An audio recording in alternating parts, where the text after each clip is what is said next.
बैठे हैं और मैं चाहता हूँ अगले 10 से 15 मिनट आप थोड़ा सा ध्यान दीजिए और जो भी आपके डाउट्स होंगे I will be very happy to answer अगर आपको कुछ भी डाउट्स होते हैं regarding future of your children. मैं सबसे पहले आपको बता दूं I am Abhishek Sharma from a career development platform named Amify. Arjun साहब इसको ओपन कर दीजिए।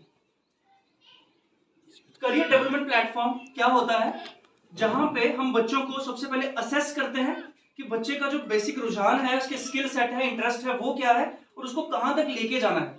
सपोज एक पेरेंट्स का एक सिंपल गोल होता है, जैसे हमारे पेरेंट्स का है या किसी भी पेरेंट्स का होता है कि हमारा बच्चा हमसे ज्यादा सक्सेसफुल होना चाहिए। ये एक सिंपल सा गोल होता है, बट हमसे ज्यादा सक्सेसफुल की एग्जैक्ट डेफिनेशन क्या है हमें वो ढूंढनी है सबसे पहले। कि सपोज अगर हम आर्मी में लेफ्टिनेंट है तो मेरा बच्चा जो है वो लेफ्टिनेंट कर्नल होना चाहिए या मेजर जनरल होना चाहिए, ताकि वो एग्जैक्ट डेफिनेशन तो पता लगे पहुंचना कहां पे है। सपोज हम चाहते हैं कि हमसे आगे पहुंचे, हम धर्मशाला है वो दिल्ली पहुंचे या अमेरिका जाए, तो वो जो एग्जैक्ट डेफिनेशन है वो डेफिनेशन निकालते हैं हम एमीफाई के थ्रू, बच्चों को चेक करके कि उनका एग्जैक्ट इंटरेस्ट क्या है और कहां तक वो जा सकते हैं, कितना कैलिबर है उनमें, कहां तक उनको लेके जाया जा सकता है। ये काम एमीफाई करता है। तो आपको पता होगा कि यहाँ पे इस स्कूल ने आरपीएस ने एक स्कॉलरशिप प्रोग्राम लॉन्च किया था, that is known as Amify micro scholarship program, जिसके थ्रू बच्चों को 1000 रुपीज पर मंथ स्कॉलरशिप मिल सकती है। ये शायद आपको कुछ आइडिया होगा, बच्चों को पता होगा, काफी सारे बच्चों ने रजिस्टर किया, टेस्ट भी दिए, कुछ वहां से अर्निंग्स भी की हैं स्कॉलरशिप की। आज इसी के रिलेटेड हम पूरी बात करेंगे यहाँ पे कि ये क्यों किया जा रहा है प्रोग्राम, ये इनिशिएटिव क्यों लिया जा रहा है स्कूल के द्वारा। मैं एक छोटी सी स्टोरी सुनाता हूँ आपको। सचिन तेंदुलकर का नाम हम सबने सुना, सचिन गॉड ऑफ क्रिकेट। जब वो प्रैक्टिस करते थे ना, जब वो बहुत छोटे थे, उन्होंने 1983 का वर्ल्ड कप देखा, तब सोच लिया कि मुझे इंडिया के लिए क्रिकेट खेलना ही खेलना है, चाहे कुछ भी हो जाए। वो बैट को हमेशा साथ रख के सोते थे, इतनी डेडिकेशन थी उनमें। वो शायद क्या होता है कि बच्चों का जो बिहेवियर पैटर्न होता है ना, जो चाइल्ड साइकोलॉजी होती है, वो किसी एक चीज से अट्रैक्ट अगर हो जाएंगे तो हो सकता है उसी से अट्रैक्टेड रहे काफी देर तक। और जो दूसरी चाइल्ड साइकोलॉजी होती है वो होता है इंस्टेंट ग्रेटिफिकेशन, चीजें आएंगी भी जल्दी, जाएंगी भी जल्दी। हो सकता है एक मूवी देखी एमएस धोनी तो क्रिकेटर बनना है, दूसरी देखी भाग मिल्खा भाग तो आज हम दौड़ना शुरू करेंगे, तीसरी शेरशाह देखी तो आर्मी में जाएंगे, चौथी फुटबॉल वाली देखी तो फुटबॉल में कुछ करेंगे। तो जो बच्चों का जो मेमोरी है वो बहुत शॉर्ट टर्म होती है, इंस्टेंट ग्रेटिफिकेशन प्लस मोटिवेट वो किसी भी चीज से हो सकते हैं। कई पेरेंट्स हम देखते हैं कि नहीं, हम सोचते हैं कि हमारा बच्चा जो चाहे वो करे, हम नहीं उसको फोर्स करते। ये गलत है सर, ऐसा नहीं होना चाहिए। अगर आप सलाह नहीं देंगे पेरेंट्स को तो कोई और बच्चों को तो कोई और सलाह दे देगा, और कोई और पता नहीं कैसी सलाह देगा। मैं सचिन वाली एग्जांपल आपको बता रहा था आपको। तो सचिन के कोच क्या किया करते थे, जब भी बैटिंग करते थे वो, तो उसकी विकेट पे 1 रुपए का कॉइन रखते थे। उस टाइम पे 1 रुपया बहुत माना जाता था, 1 रुपए का कॉइन वहां रख देते थे और एक शर्त लगाते थे, बॉलर को बोला जाता था कि अगर तूने सचिन को आउट कर दिया तो 1 रुपया तेरा, अगर सचिन आउट नहीं हुआ तो 1 रुपया सचिन का। अब बात 1 रुपए की नहीं थी वहां पे, बात क्या थी, उस 1 रुपए के चक्कर में सचिन और बॉलर दोनों 10-10 घंटे प्रैक्टिस कर रहे हैं। हर दिन लगातार बारिश धूप जो भी है, उस 1 रुपए के चक्कर में 10-10 घंटे की प्रैक्टिस हुई जा रही है, जिससे कि सचिन सबसे यंगेस्ट इंडियन क्रिकेट प्लेयर बने। और क्या बने वो तो आप सब जानते ही हैं कि गॉड ऑफ क्रिकेट इनको बोला जाता है, सबसे लॉन्गेस्ट करियर उनका रहा, कई ऐसे रिकॉर्ड्स जो उन्होंने बनाए।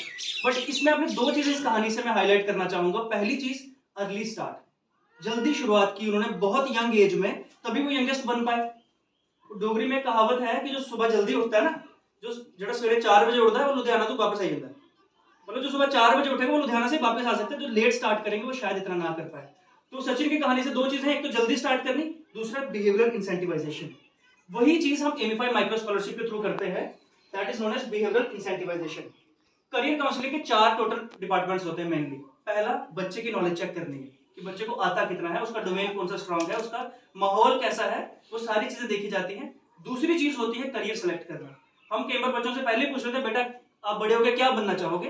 ये गलत क्वेश्चन है, हमने तो उनकी कभी हेल्प ही नहीं की ये सोचने में कि बड़े होकर आप बनोगे क्या। डायरेक्टली पूछ लेते हैं कि बड़े होकर क्या बनोगे। बचपन से लेकर इवन की क्लास 11-12 तक तो कपड़े भी पेरेंट्स लेके आते हैं बच्चों के, सब्जेक्ट वो चूज कर रहे हैं, स्कूल वो चूज कर रहे हैं, हर चीज वो चूज कर रहे हैं। जब करियर की बात आती है तब बच्चों को अकेला छोड़ दिया जाता है कि अब कर लो आप चूज। ये गलत है सर, ऐसा नहीं होगा। इतना भी हमारे बच्चे एडवांस नहीं है, इवन कोई भी एडवांस नहीं है। फ्यूचर किसी को देखना नहीं आता। हाँ, आप देख सकते हैं क्योंकि आप लोग वो चीज जी चुके हैं, एक बार आप उस स्टेज से निकल चुके हैं, या फिर स्कूल देख सकता है। तो ये जो रिस्पॉन्सिबिलिटी है ये बच्चों की कम, पेरेंट्स, स्कूल और जो बाकी रिसोर्सेज आप यूज करते हैं उनकी ज्यादा है। तो इसीलिए we present you Amify career development platform, जिसका ही एक प्लान है माइक्रो स्कॉलरशिप। एमीफाई ने अभी क्या लॉन्च किया है, Amify micro scholarship program. This is also through behavioural incentivisation theory, जो मैंने सचिन की आपको स्टोरी बताई थी। ये जो 50 रुपीज या 1000 रुपीज जो स्कॉलरशिप दी जाती है, ये सिर्फ बच्चों को उस प्रॉपर बिहेवियर में लाने के लिए दी जाती है, ताकि उनको टेस्ट देना तो आए, वो मॉक टेस्ट दे तो सही। हमारे बच्चे बहुत, अगर आप देखेंगे 98% लेने वाला बच्चा हमारे यहाँ का, जब नीट या जेईई मेंस एग्जाम होता है तो वो क्रैक ही नहीं कर पाता। मतलब कितने कम बच्चे आते हैं, केएस का रिजल्ट आता है तो 5 बच्चे यहाँ से हो रहे हैं, जबकि मिनी केरला माना जाता है हमारे इस एरिया को, ब्लॉक सुंदरबनी को। 5 बच्चे सर, आईएएस में आता तो एक भी रिजल्ट नहीं आ रहा हमारा, नीट आ रहा तो खींच के कोई एक बच्चा, जेईई मेंस तो आईआईटी तो क्वालिफाई नहीं कर पाया कोई यहाँ से आज तक। एक बच्चा जिसको मैं जानता हूँ पर्सनली, वो एक बच्चा है जो क्वालिफाई कर पा रहा है। बाकी वाले कहाँ है? 98, 99, 100% तक के मार्क्स बच्चों के आ रहे हैं। क्लास 8 का रिजल्ट आया होगा, आप में से बहुत सारे अगर जो जिनके बच्चे क्लास 8 में थे 100% मार्क्स लिए होंगे उन्होंने, आई होप कि होंगे। 98, 99 तो बहुत नॉर्मल, 90 से ऊपर भी बहुत ज्यादा। बट अगर इतने मार्क्स आ रहे हैं तो फिर वो एंट्रेंस एग्जाम या वो कहाँ पे गलत है? हम वो छोटी छोटी जो मिस्टेक्स है वो ये है कि हम लोगों को मॉक टेस्ट देने की आदत ही नहीं है। हम वेट करते हैं पूरा सिलेबस खत्म होगा उसके बाद टेस्ट देंगे, और उसकी वजह से हम पहले ही फेल हो जाते हैं। मतलब बाकी लोग जब रेस जीत चुके हैं हम तब दौड़ना शुरू करते हैं। ये बहुत गलत है, इसको थोड़ा सा रेक्टिफाई हमें करना पड़ेगा। अब ये जो माइक्रो स्कॉलरशिप है जिसकी आज हम यहाँ पे बात कर रहे हैं, ये क्यों दी जाती है, इसके ऑब्जेक्टिव्स क्या क्या हैं? मैं यकीन से कह सकता हूँ दावे के साथ, आप देखिएगा 50% बच्चे जो हैं हमारे स्कूल्स में या जिनको हम जानते हैं, वो लोग ग्रेड -1 लेवल की प्रॉब्लम सॉल्व नहीं कर पाते। 7वीं का बच्चा जो होगा वो 6वीं के क्वेश्चंस कॉन्सेप्ट सॉल्व नहीं कर पाएगा, मैं दावे से कह सकता हूँ। आप उनका टेस्ट लेके देखिएगा। अभी ऐसा रीजन क्यों हो रहा है? क्योंकि जो हमारे पढ़ने के जो कारण है वो स्पेसिफिक नहीं है। स्कूल क्यों आ रहे हैं, पढ़ क्यों रहे हैं, पेरेंट्स ने भेज दिया टीचर के डर से या कुछ होमवर्क से। तो हमारा पहला ऑब्जेक्टिव है एलिमिनेशन ऑफ लर्निंग गैप, कि बच्चे को खुद पता होना चाहिए कि मैं किस स्टेज से वो काम कर रहा हूँ, कहाँ तक मैं पहुंचा हूँ, कितने मेरे कॉन्सेप्ट्स क्लियर है। ये कैसे पता लगता है? हमारे जितने भी टेस्ट होते हैं ये ग्रेड -3 लेवल के होते हैं। मतलब 7वीं के बच्चे का जो पहला टेस्ट होगा वो 4th लेवल का होगा, फिर हमें समझ में आएगा अच्छा चौथी के इसको आता सके। नेक्स्ट टेस्ट होगा 5th लेवल का होगा, फिर 6th, फिर 7th। हर सब्जेक्ट के 4 टेस्ट, टोटल 5 सब्जेक्ट, इसीलिए टोटल 20 टेस्ट होते हैं हर महीने, ताकि हमें एग्जैक्टली समझ में आए। और इसकी रिपोर्ट्स पेरेंट्स के साथ भी शेयर की जाती है कि आपके बच्चे के क्लास 4th के लेवल के कॉन्सेप्ट क्लियर है, 5th के क्लियर है, 6th के क्लियर है, बट 7th में कुछ डाउट आ रहा है, आप ये क्लियर करवाइए। पहले इतना स्टेप हो जाए, उसके बाद हम करियर पे जाएंगे। कम से कम जिस स्टेज पे वो है, जिस ग्रेड में वो है, वहां तक एक बार वो पहुंच जाए, फिर हम करियर सेलेक्ट करेंगे। तब तक हम करियर की बात नहीं कर सकते उस बच्चे के साथ, दैट विल बी इलीगल। आप ये मानो कि वो इलीगल है अगर उसके पहले हम उसको प्रेशराइज करते हैं। सेकंड है creating a self learning environment. मैंने बताया आपको बच्चे किस तरह से काम करते हैं, इंस्टेंट ग्रेटिट्यूड, मतलब तुरंत शाबाशी दे दोगे। असेंबली में किसी को ट्रॉफी मिल गई, अगले दिन 2 बच्चे और मेहनत करके आएंगे कि यार उसको ट्रॉफी मिली थी, मुझे भी चाहिए। अगर सिबलिंग्स हैं, अगर जो पेरेंट्स इनके 2 बच्चे हैं, एक बच्चे को आप थोड़ी सी शाबाशी देते हैं, दूसरा भी थोड़ा सा अच्छा बिहेवियर एग्जिबिट करने की कोशिश करता है। या फिर आप किसी को बाजार बेचते हो, उसको बोलोगे हाँ 50 रुपए ले लो, 45 का कुछ आएगा सामान, 5 आपके। वो 5 रुपए रिश्वत नहीं है, that is incentivisation for good behaviour. ये चीज फॉरेन कंट्रीज में कब से करते आ रहे हैं लोग। मतलब अगर आपने देखा होगा कहीं फॉरेन कंट्रीज में नाइटहुड का खिताब दिया जा रहा है, कहीं कुछ गिफ्ट्स दिए जा रहे हैं, कुछ रिवॉर्ड पॉइंट्स दिए जाते हैं अगर आप अच्छा बिहेवियर करते हो तो। इवन की दुबई जैसी कंट्रीज में अगर ये मैं ऐसे फोन यहाँ पे छोड़ के भी चला जाऊंगा ना किसी मॉल में, तो शायद ही कोई वहां से फोन उठाए। जबकि हमारे इंडिया में अगर कहीं ऐसे ही पड़ा होगा तो पहले ही गायब हो जाएगा वो। ये अभी एक सोशल एक्सपेरिमेंट हुआ दुबई में। रोल्स रॉयस सबसे महंगी गाड़ी आती है, उसकी जो सबसे महंगी गाड़ी वो 200 करोड़ की है। उस गाड़ी के ऊपर चाबी रख के दुबई में वो पूरे 2 दिन के लिए ओनर चले गए, वो चाबी तक वहां से किसी ने नहीं हिलाई थी। और वो क्या क्या दिया जाता है, जो उनके सिटीजन है उनको बिहेवियरल इंसेंटिवाइजेशन रिवॉर्ड पॉइंट्स दिए जाते हैं, वही हम यहाँ पे कर रहे हैं। जब वो behavioural incentivisation reward points cash में होंगे तो बच्चों को एक सेल्फ लर्निंग एनवायरनमेंट क्रिएट होगा, बच्चे खुद टेस्ट देंगे। आपने खुद नोटिस किया होगा जो बच्चे अभी जो एमएफए पे रजिस्टर्ड है, मुझे दिन में कम से कम 50 फोन आता है आरपीएस से सिर्फ कि सर ये नहीं हो रहा, सर वो रजिस्ट्रेशन कंप्लीट नहीं हो रही। अभी हम जब वापस आते थे, एक बच्चा है क्लास 7 का, लविश नाम है उनका, तो उसने कल कम से कम 8 बार फोन किया था। अब मैं अर्जुन को ये बताता, मैं अर्जुन ये वही स्कूल है जहाँ पे लविश है, तो अर्जुन सर बोले अच्छा यार फिर तो उसका काम पहले करके जाना पड़ेगा।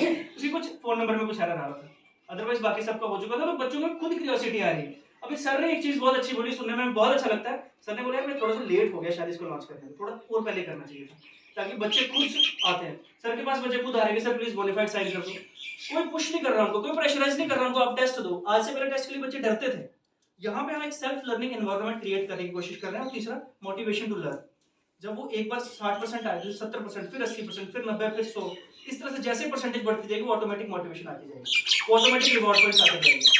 ये जो लेवल 1 में 1000 रुपए स्कॉलरशिप होती है, फिर इसका लेवल 2 भी होता है।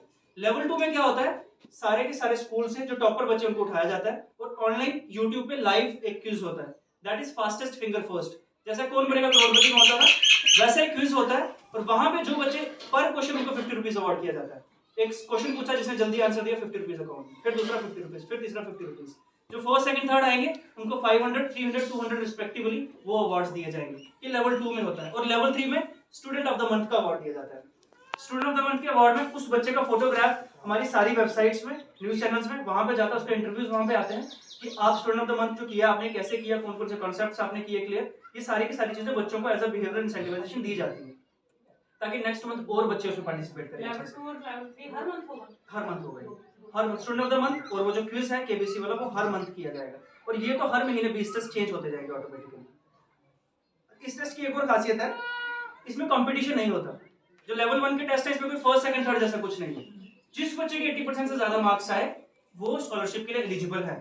और 80% मार्क्स भी एक टेक में नहीं लेने हैं। सपोज फर्स्ट टेक में नहीं आए 80%, पहली बार टेस्ट दिया नहीं आए 80%, तो क्लास 4th लेवल की भी टेस्ट दिया नहीं आए 80%, वही रीटेक दोबारा दिया जाएगा। सेम टॉपिक का दोबारा से रीटेक, क्वेश्चन भी लगभग सेम ही होता है, कुछ ऑप्शंस ऊपर नीचे कर देते हैं सिर्फ। सेम टॉपिक का दोबारा रीटेक, फिर नहीं आता है, फिर रीटेक दोबारा दिया जाएगा। 3 रीटेक्स में भी अगर कोई 80% लेता है बच्चा मार्क्स तो भी वो स्कॉलरशिप के लिए एलिजिबल माना जाएगा।